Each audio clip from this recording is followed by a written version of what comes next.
And what I decided to do in that time is to do the work necessary to get the outcome I was looking for. So, what did that mean? Alan, that meant that I had to be accountable to what I did to make that marriage fail. So then the next group is where I see both a lot of men and women struggle. The city boy or city girl, we had really good conversation. We had really good chemistry. Men will say, man, she's so fiery. She's so interesting. And what happens is both of those two leave a wake of people behind because they have no interest in a long-term committed relationship. Consistency, commitment, sacrifice, and patience. When you are able to start adding those the way you've added them in your profession, you will start to see the results you want, and that is the brain. So listen, you have a successful career. Things are moving along, maybe better than you've even planned. Between team building and goal setting, there isn't much you have not accomplished as you have progressed through the ranks into the leadership role. Well, there is one thing that you have yet to master, and that is your intimate relationships. If you could only use the same skills at work outside of the office hours, then your entire life would be almost perfect, wouldn't it? The trouble is our intimate relationships require a different approach, and most importantly, it requires our time. Well, today, my guest shares with us the red flags to be aware of and what we can do to save our most personal relationship. Now, before we're going to get into all that, if you're interested in raising your standards as a father, a husband, an entrepreneur, then I encourage you to participate in our Band of Brothers group mentorship program. You know, we're in a group of ordinary guys working towards living extraordinary lives. You can find us at the Awakened Man Training Academy at members.theawakenedman.net. And with that, let's get on with today's episode. The average man today is sleepwalking through life, many never reaching their true potential, let alone ever crossing the finish line to living a purposeful life. Yet, the hunger still exists, albeit buried amidst his cluttered mind, misguided beliefs, and values that no longer serve him. It's time to align yourself for greatness. It's time to become a revolutionary man. Stay strong, my brother. Welcome, everyone, to the Revolutionary Man podcast. I'm the founder of the Awakened Man movement and your host, Alan DeMonso. So before we get started, let me ask you a couple of questions. What kind of time do you spend working on your intimate relationship? And are you aware of any red flags that could be signaling that there's trouble brewing? You know, we spend so much of our time building our careers, and I'm one of those guys. And it's so important to me that it was one of the prime things that cost me my first marriage. And why is that? Well, for me, I didn't see the red flags that were staring me in the face until it was far too late. And that probably sounds pretty familiar to many of you. But there is a middle way, or a middle ground, should I say, for us to have both a thriving professional life and a personal life. And this is exactly what my guest is going to share with us today. So allow me to introduce my guest. Glenn is a current executive with a major multinational, and during his 20-year professional journey, he has found parallels between business success, and the lack of relationship success. He created the middle ground to serve as a bridge to bring professionals looking to get a great dating outcomes in a modern world. Welcome to the show, Glenn. How are things today, my brother? Things are going very well. Thank you for that, Alan. Thank you for that introduction, and thank you to your audience for their time today. Yeah, I'm really looking forward to this conversation. While we spend time talking about lots of stuff, this is one of the topics we need to spend even more time. So I'm pretty excited about our diving into this.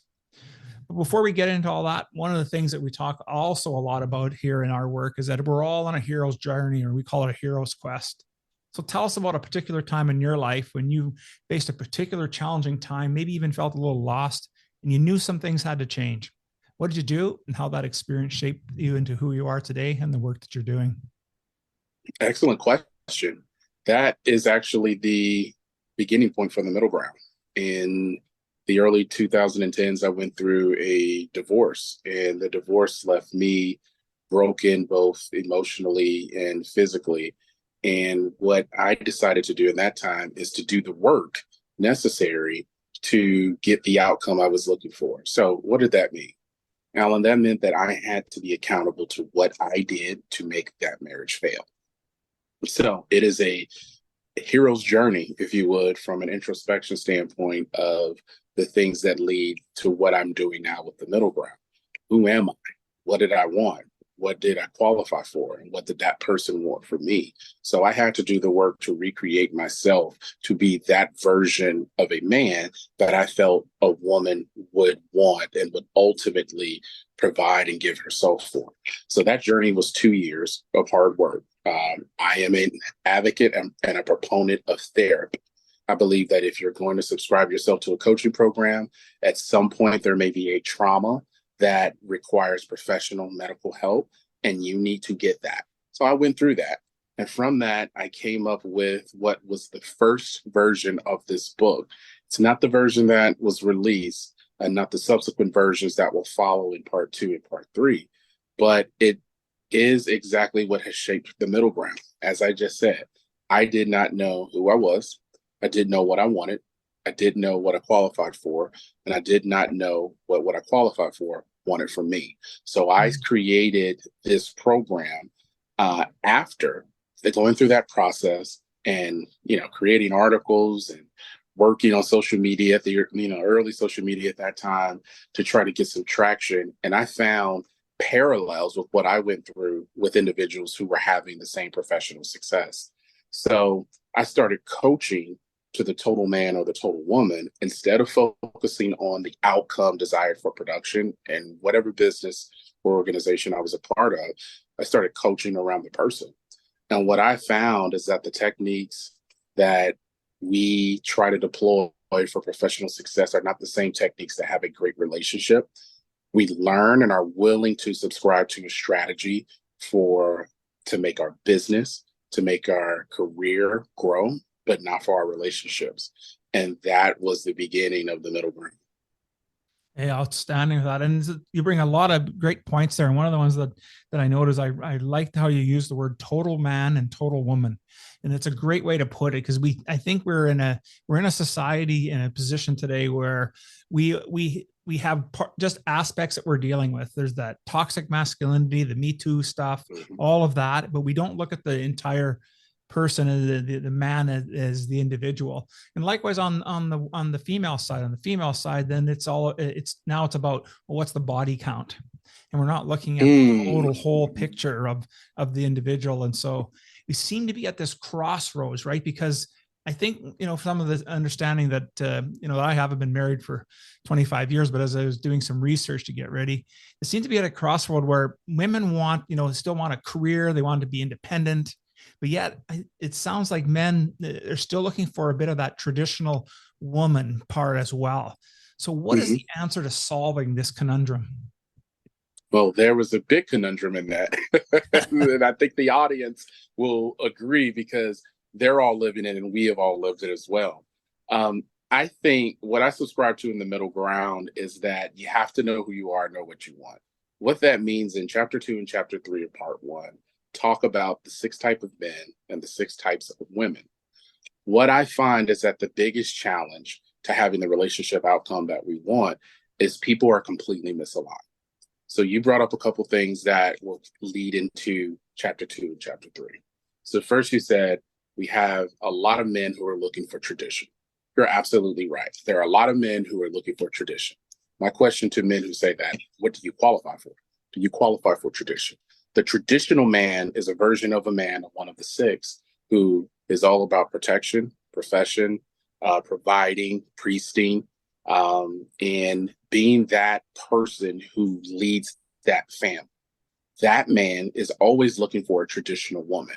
How many traditional men go for a modern woman? And a modern woman wants a 50-50 relationship. The outcome is going to be this desire for what was traditional, but the input is very modern. And traditional men do not want a 50-50 partnership. So I coach men and women. If you hear things such as partner, togetherness, working on it, be my ally, be my person, that's a very modern way to look at life. And modern is only the last 45, 50 years. And so with that, you have to go into the relationship understanding who you are and what you want and what you qualify for before you can even have a conversation about having success. So I think that's the first part. I think the second part about women saying that they want a career and want an independence, I don't think if my grandfather had the choice, I'll back it up. As I talk about him in chapter 1, he probably would have loved for my grandmother to work. He has 7 kids. He paid for the house coming back from World War II. He probably would have loved that if he was still alive today. But the reality is he did not have that option. And the work that my grandmother did, both grandmothers specifically, was to be in support of. They had a very traditional role and traditional arrangement. How can you have something traditional if you've never seen something traditional? I use the analogy all the time. If there's something on the floor that is crumbs, how do I get it out? If I bring in a vacuum cleaner that you've never seen, how the hell do I expect you to use it? So I'm saying, get the crumbs up with the vacuum cleaner over there. And then the other person is looking like, what's a vacuum cleaner? And so that is how we are really looking at relationships. And I believe that is part of the crossroads that we see. But I coach men and women to be aligned with the person that they're most like. Oh, that makes a lot of sense. And thank you for bringing up about the 6 types, because I wanted to get into, briefly a little description of what those 6 types are. Because when I was looking at that, it kind of resonated a little bit with me. It's similar to what maybe an attachment style is, but maybe maybe different. So you mind talking a little bit about what the 6 types are of each one and how that interacts? Yeah. So I'll do it in a way, I think the best way to describe it is by describing them both. So we say that there are 6 types. So the first is going to be a boy and a girl. Those of us that have children, we know what a boy and a girl are. They're playful, they're joyful, they're jovial, they're innocent. They are not ready for real responsibilities. They're about adolescent pursuits. Boys and girls are not ready for anything serious. So when you meet a boy or a girl, you need to leave them alone. So then the next group is where I see both a lot of men and women struggling. The city boy or city girl, or F boy or F girl. These are the people that are attractive, they're loud, they have charisma, charismatic. When you have conversations with them, women will say, we had really good conversation, we had really good chemistry. Men will say, man, she's so fiery, she's so interesting. And what happens is both of those two leave a wake of people behind because they have no interest in a long-term committed relationship. The city is their goal. So whether that's nightlife, whether that's chasing a bag or chasing money, or whether that's just focusing on oneself or their solopreneurship, that's what they worry about. They're fit, they're attractive, they're fun to be around, but from a relationship standpoint, they have no interest, unlike the boy and the girl, in a relationship long-term. I say that women who are modern and traditional, they spend time with the city boy or the F boy, and they take those negative traits and paste them on all men.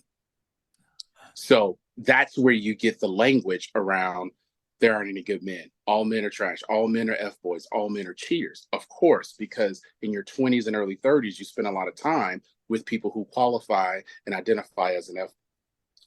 So then we have guys or dudes, gals or chicks. These are just your regular everyday people. We run into them at Starbucks, at Target, at the gas station, at the gym.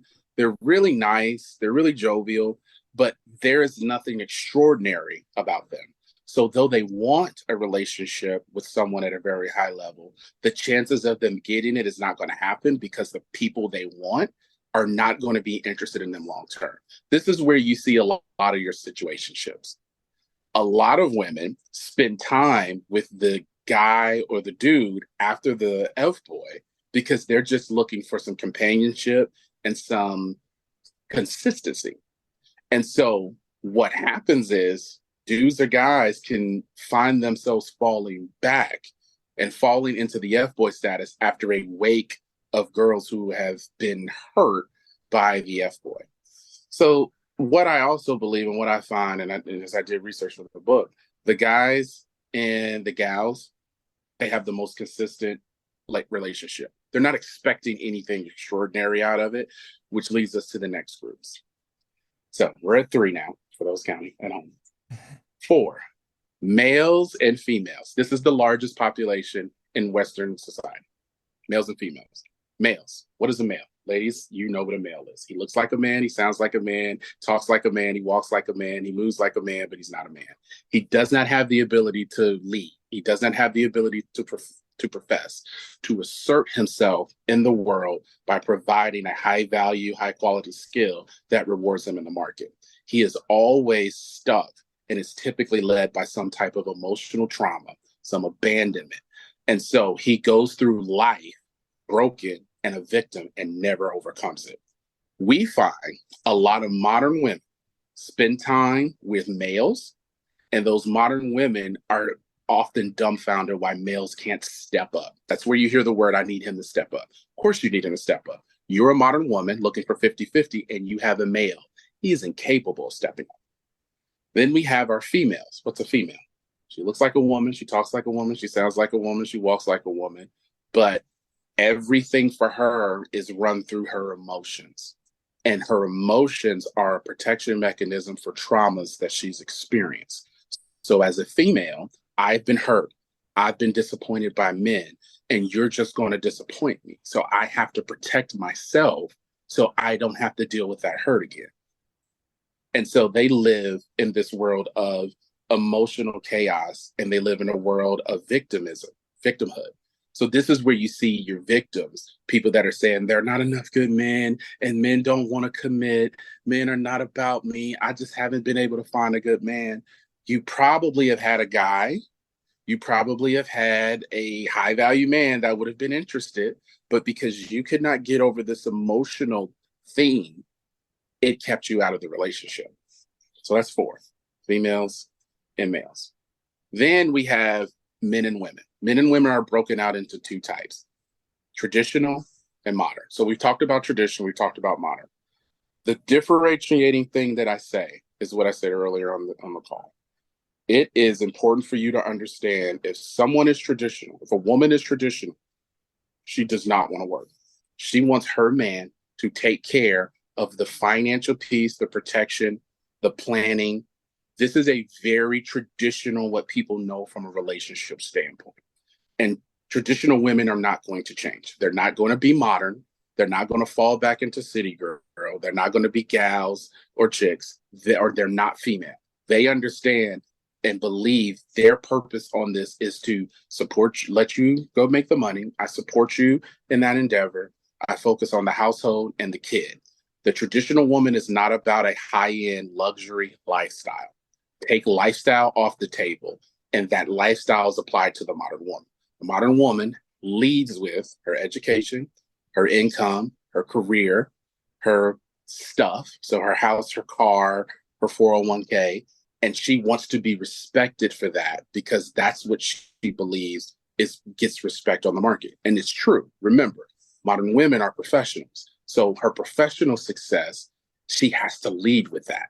So when she tries to get in a relationship with a modern man, it works. I believe and hypothesize it works for a while because what are we hearing now in the space? I'm tired, sis.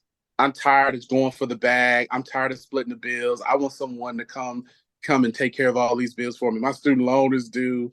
And I think modern women eventually get exhausted. Now, for the women out there, they will agree with this because my research shows it. Most modern women became modern women out of necessity. They were typically females who got over their emotional trauma, got their life together, listen, key words, and now are doing everything at a very high level. They don't experience layoffs. They don't experience money loss. They don't deal with that. So they're looking for a partner. And so since they've overcome that emotional piece, since they've been very well in that, they're fit, they're fun, they're you want to hang out, they have the good qualities of a city girl, but that piece of the relationship is what they're missing. They did not believe that they could be a traditional woman. They did not believe because they were female or city that there were any good men available. So I have to become my own version of a man in order to survive. And when they come across traditional men and high value men, they paint those men with the negative traits of boys, F-boys, guys, and males. And so it leads to a breakdown of relationship when they could have had something that they're looking for. but because they couldn't move out of this modern thinking, they miss out on something great. And then the final group is the group that receives the most attention in the space of relationships, which would be high value men and high value women.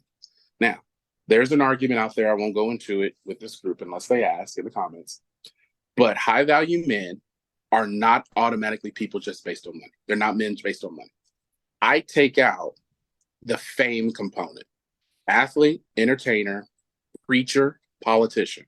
If you're in one of those four categories, the reason I take you out, your relationship opportunities come different, they look different, and they're managed different.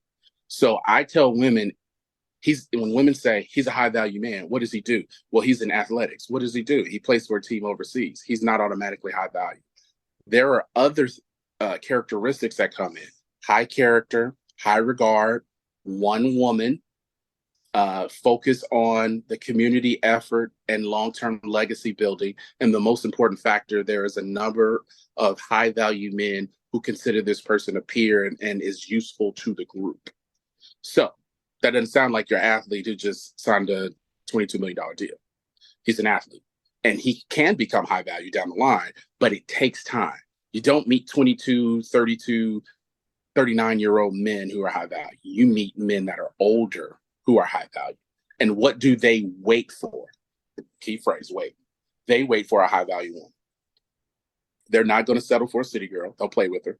They're not going to deal with the female and her emotions. They're not going to negotiate with a modern woman, and they're not going to accept what a traditional woman is offering. A high value woman has the same character that we speak of, but they are 100% focused on helping and ensuring that their high value man reaches his purpose, because high value men are focused on purpose and it's a selfless endeavor.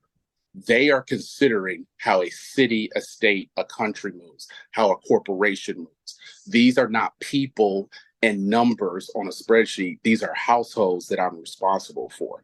That's how high value men think. And high value women are in all of that and support that thinking.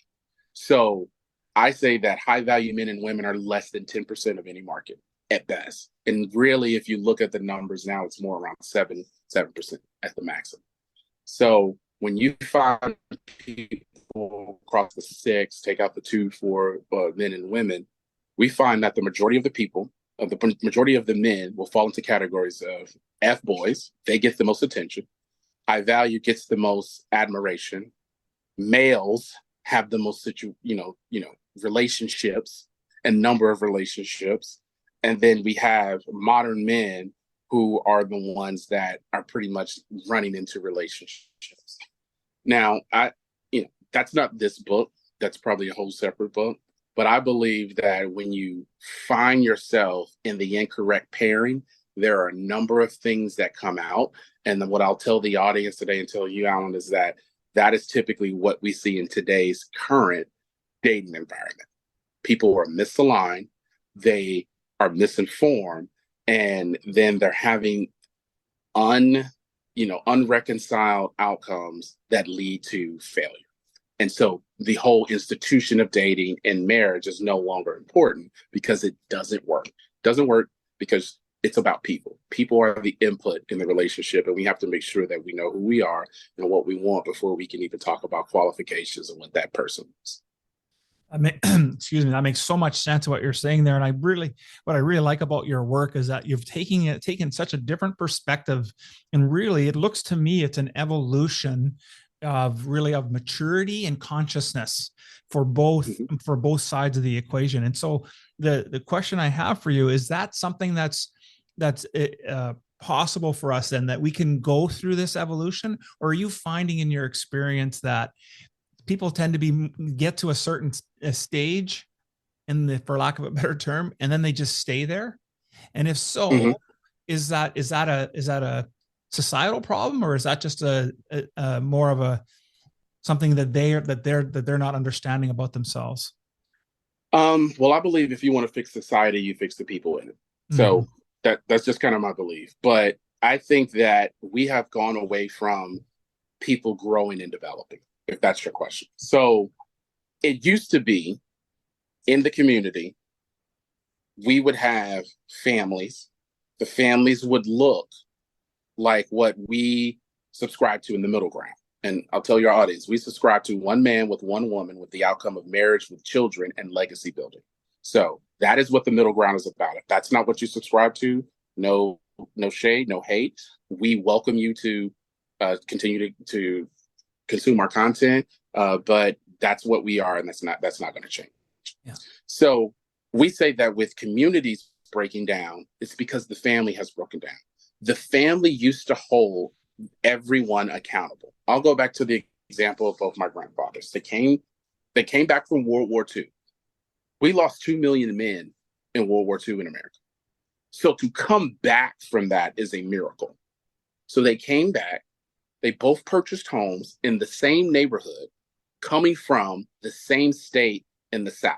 What they came from out of the South was systemic marginalization, where they moved into a new place where the systemic marginalization was now cloaked. And they thrived in trades. They were a part of a lodge. They had a community. They both had 7 children, and they married one woman and stayed with her and died. So when they died, there were people outside of the church trying to get in to see them off. So what happened between coming home from World War II and death? Life. And what happened? They evolved and they developed as men. Their women evolved and developed as women, and they were able to prosper. They did not have security systems. They had a gun. If someone tried to break into their house, they would sit them down, sober them up, beat them up, and get them back on the street. They had a great standard of living, but what they had is accountability within the community. You could not run around with another girl without the community knowing and it getting back. So there was no flued out culture as we see. There was consistency and commitment, and this gets lost in the translation. That's because they did not have that opportunity growing up. So they wanted to make sure their children have it. I believe when society stopped progressing is when people stop progressing, and the breakdown of the family unit has helped break down the community aspect of it, and we just have a bunch of neighborhoods. And so people are not held accountable. If you try to hold someone accountable today, even in the corporate environment, it's going to be a struggle. If you try to hold someone accountable in a relationship, it's going to be a struggle, because people believe incorrectly there's something better out there. There's a better job. There's a better boss. There's a better man. There's a better woman. Instead of reaching the middle ground and working with the decision that you've made, which is probably a really good decision if you can mature into it. Yes. So the middle ground for men and women talks about people progressing. First question I ask people on a coaching call. All right, so you signed up, paid the money. What do you want? Well, I want to be married, and I want to have my kids or whatever. And then I was like, whoa. This language is really passive and this is not affirmed. So what do you want? Well, I would like to be married. You would like to be? I'm going to be married. All right, you're going to be married. What do you want? All right. Okay. First question. Who are you? Well, what do you mean? What do you do? I'm looking at your social media. I'm in Nashville. You're on Broadway. You're working out. You got a bunch of girls and a bunch of pictures. You come off as, to anyone who looks at your profile, as an F-boy. Was that accurate? No, I'm not an F-boy. I'm changing my ways. Pause. We don't speak in aspiration as men. We speak in reality. So if you want to aspire to something, make a plan and go get it. But you are telling me today that you are an F-boy. You're only going to get city girls or gals at best and modern women who may be desperate. So you're never going to get to the outcome of marriage with kids because you have to mature.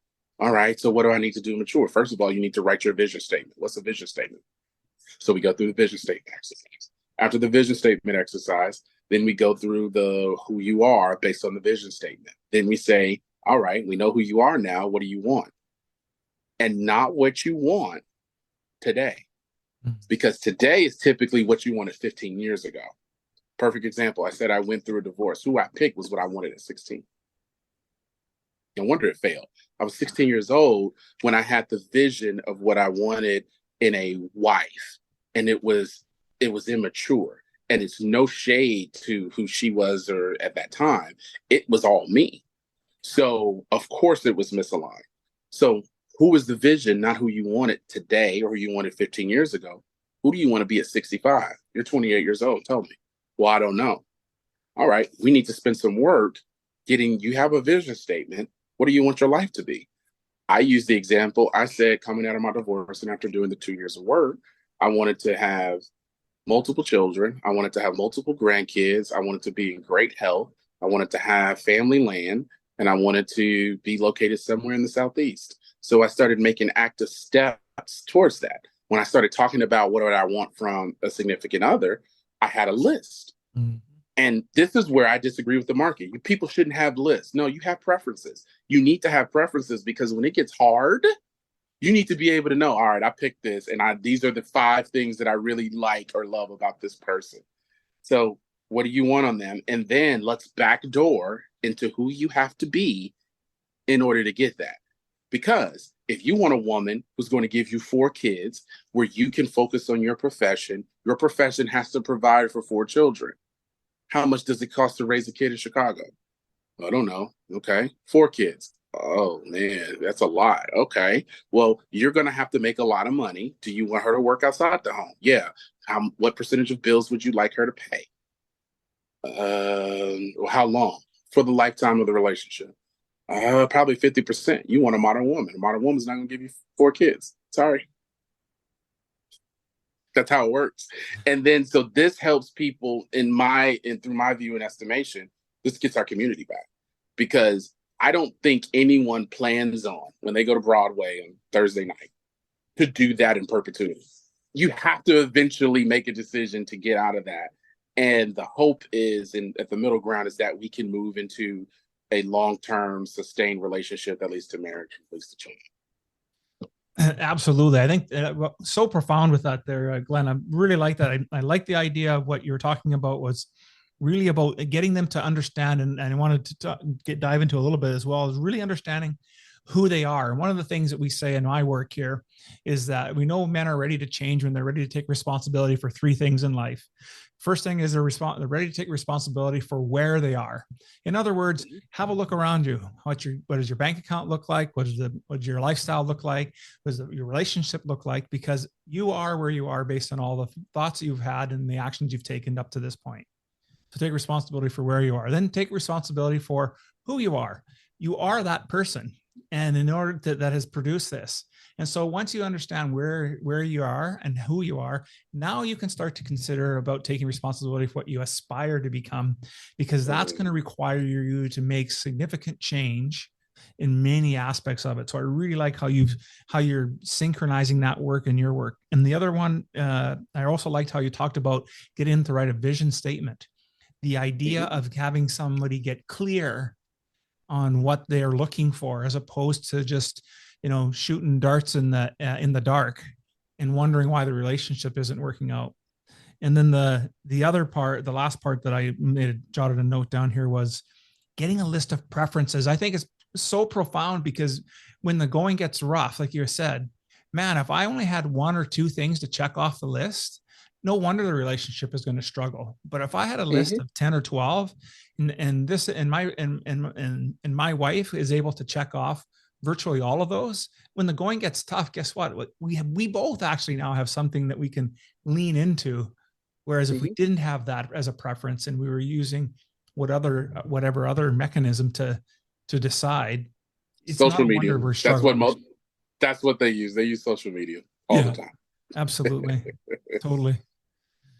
So I'm glad you're getting into the book. I really wanted to dive into your book as well. And you've already been talking about, there's 4 things that you're teaching us that we can learn from it, right? Is identify what we really want, recognize what you qualify for, you mentioned, and you've gone through the list here. And then you get crystal clear on what you want from others and find out how to get it.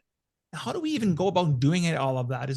What's the process that you would take somebody through? Yeah. So the process, I have been told, and I agree, book 1 is triggering. Book part 2 of the middle ground, how to get great dating outcomes, is that work.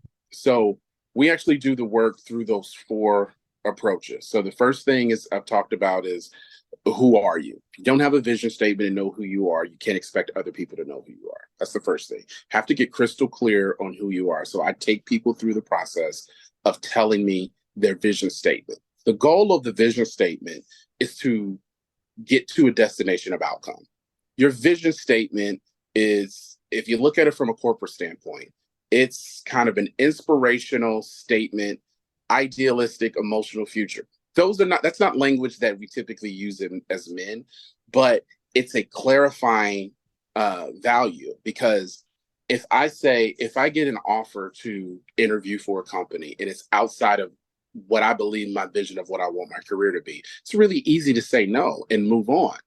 But if you don't have a vision statement, what you do is you chase your tail from a professional standpoint, going from job to job. And if you go, and transparency, I've done that. So I know what going from job to job, contract to contract looks like. And it is a hindrance to your overall development and a hindrance to the people and companies that need you. So you get crystal clear on the vision statement, so you know who you are. The second thing you have to do is understand what you want. So I ask people to write out, like I said, where do you want to be at 65? Most of the people that I have had the privilege of coaching are not over 44. So 65 is a 20-year period. 20 years is a long time, especially if you make bad decisions. Mm-hmm. How many of us are still paying off debts that we made, decisions we made 20 years ago? So 20 years is long, and it can be hard, especially when you make the bad decision. So I say, let's take a look at, since we know who you are, let's take a look at what you want. Over at 65, we're going to say, these are the things that I value, I would like my profession to have been. This is what I would like my faith to have been, so my belief system. This is what I would like to see from my family, and here's what I want my community and legacy impact to be. So when you move into that direction, you find that it matches and is aligned with your vision statement. We know who you are. We know what you want.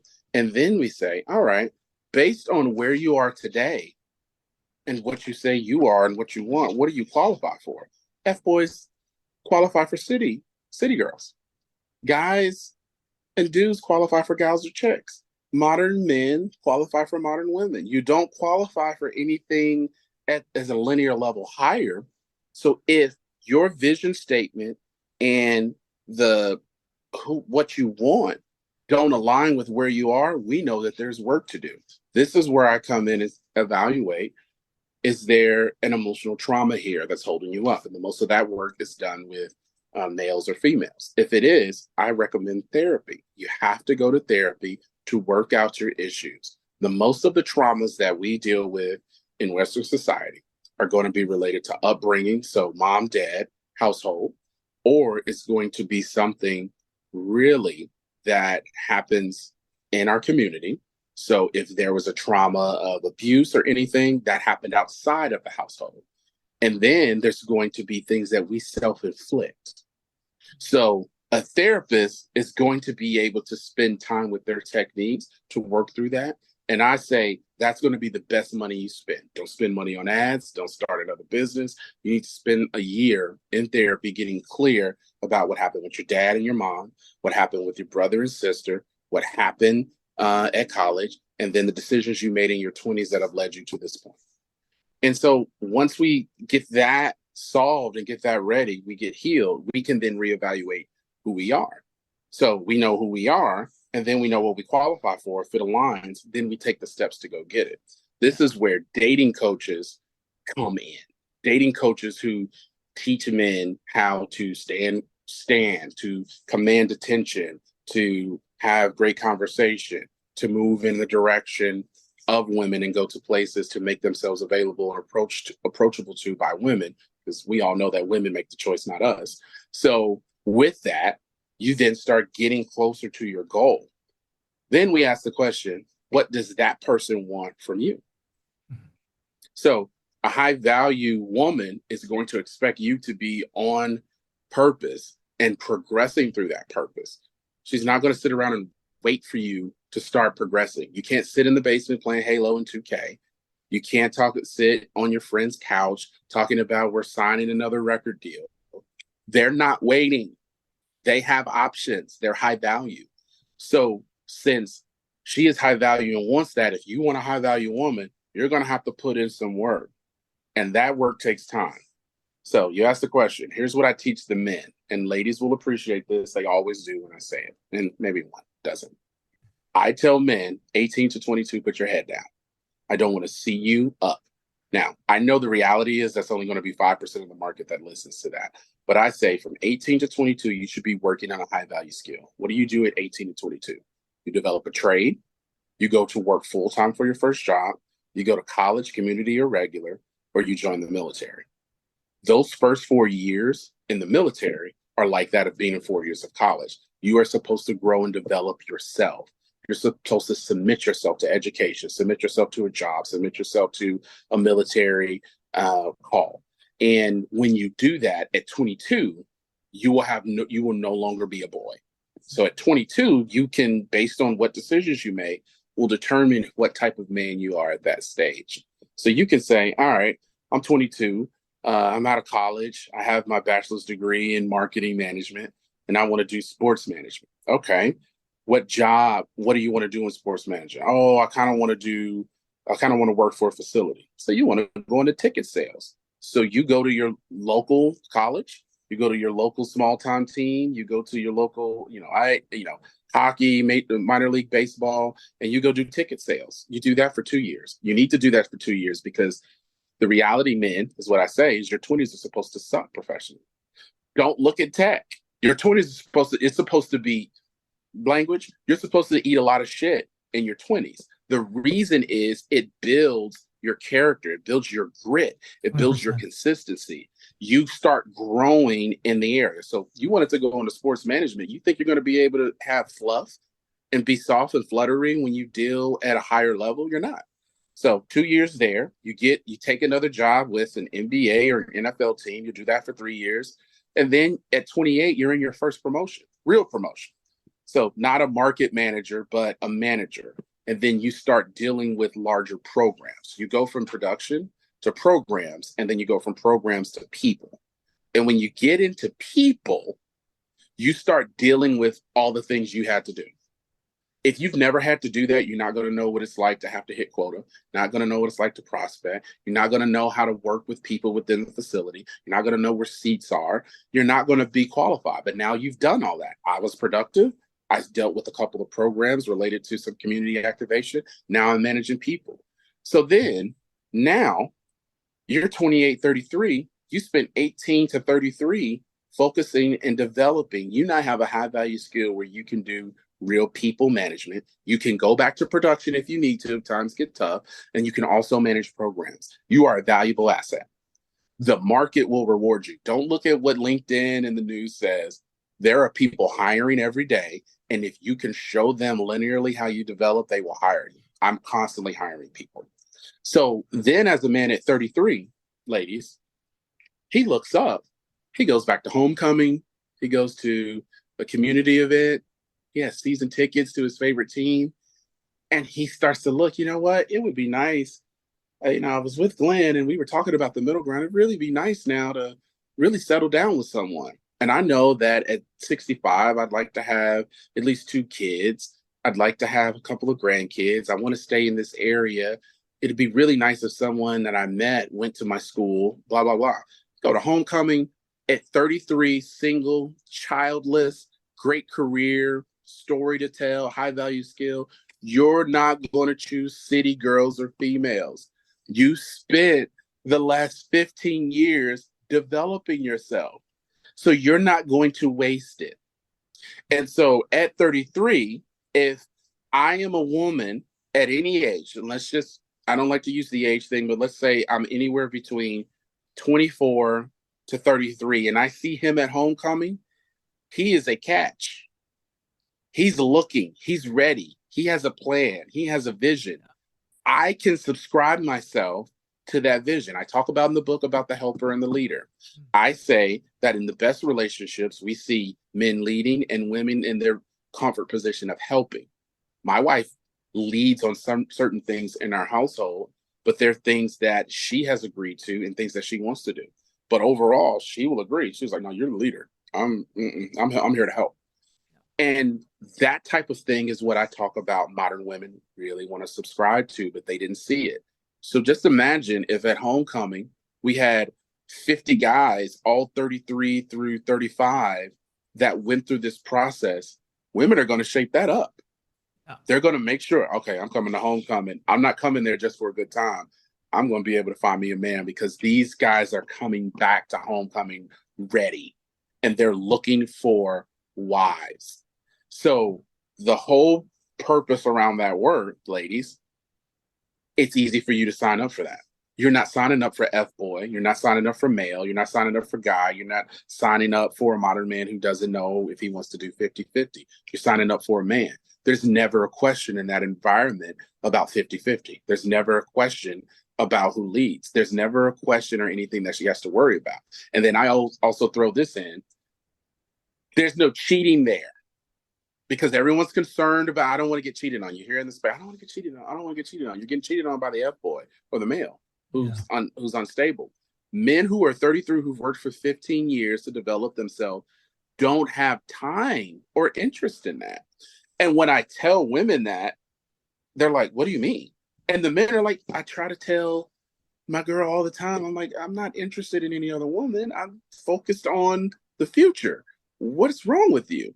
So it creates the mindset around consistency and community that I spoke of earlier on our call, that by men doing that work and women subscribing to that work, it creates a great environment. Now, that doesn't mean women, if you want your education, if you want your career, that doesn't mean that you cannot have a relationship. So let me dispel that myth.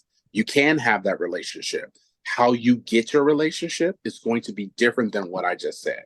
You are going to have to do something that modern women really struggle with. Decide. You're going to have to decide.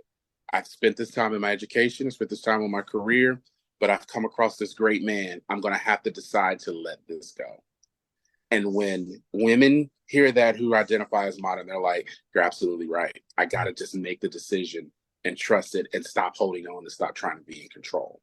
Because I never believe, and I don't like when people say modern women are not, no one should date a modern woman. Okay, well, based on what I believe a modern woman is, they're going to find someone. And they typically do find someone. But what you're talking about is high value status. And the high value status attainment takes time. And this is how men get it. It's not going to be overnight, gentlemen. I'm sorry. It's not going to be 10 years. It's not going to be 15. It's going to be 20, 25 years. And you're going to look up and things are going to get real easy for you.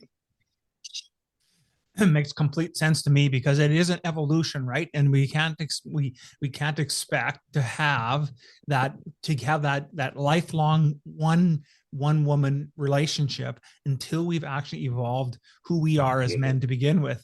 And when we get to that point, to what you're saying as well, is that the women that we're now in alignment with are also on that same path. And so we're meeting each other where we need to be in life, as opposed to trying to pretend that we're something that, and some people that we're not.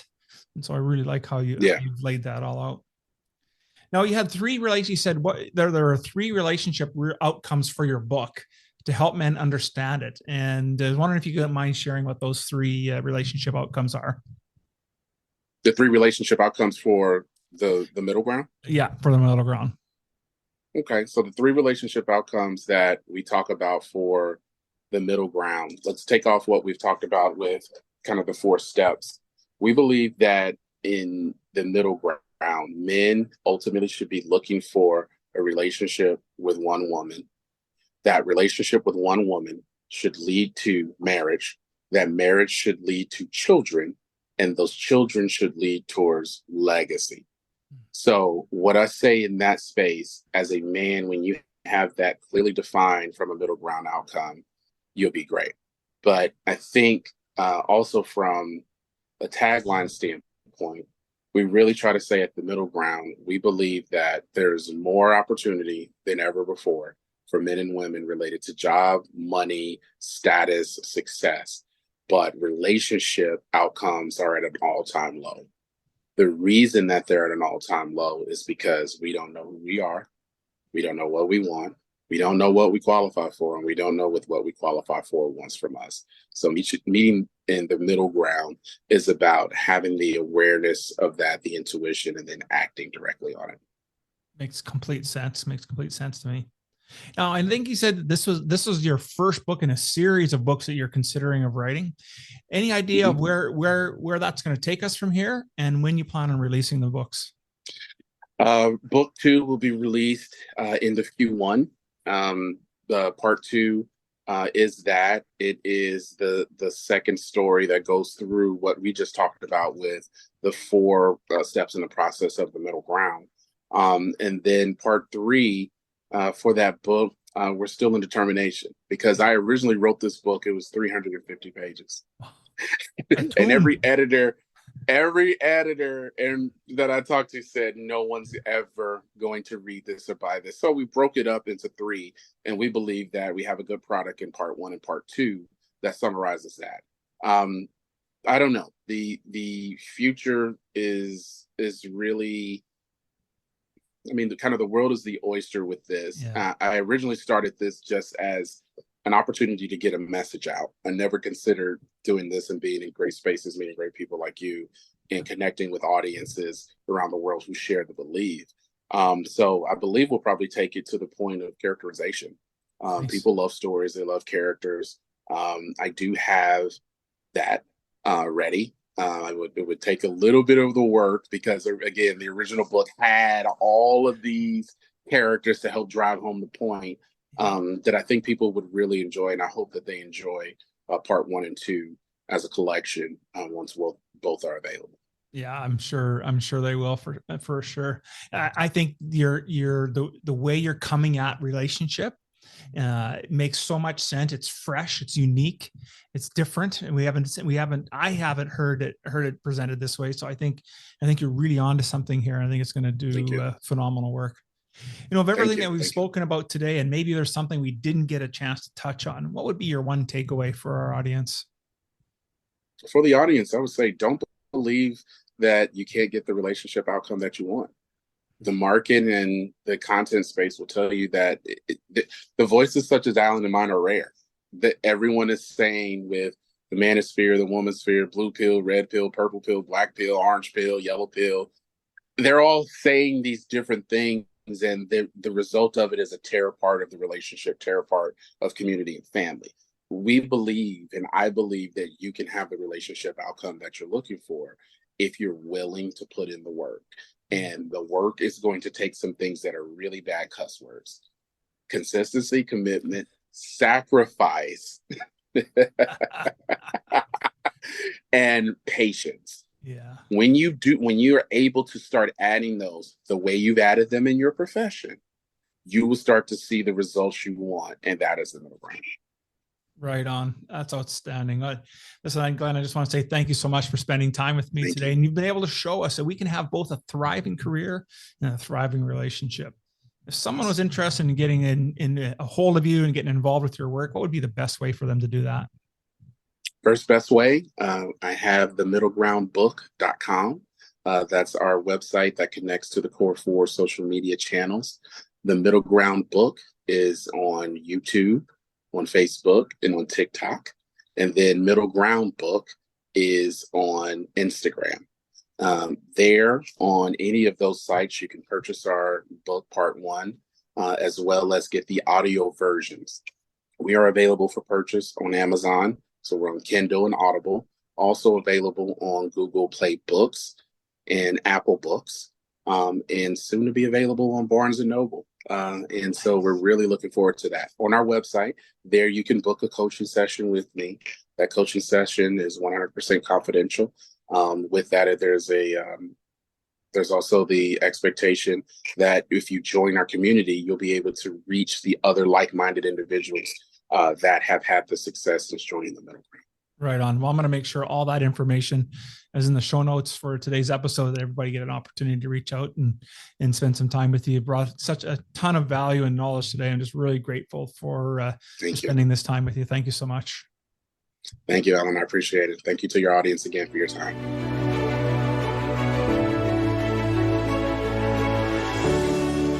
Thank you for listening to the Revolutionary Man podcast. Are you ready to own your destiny? To become more the man you are destined to be?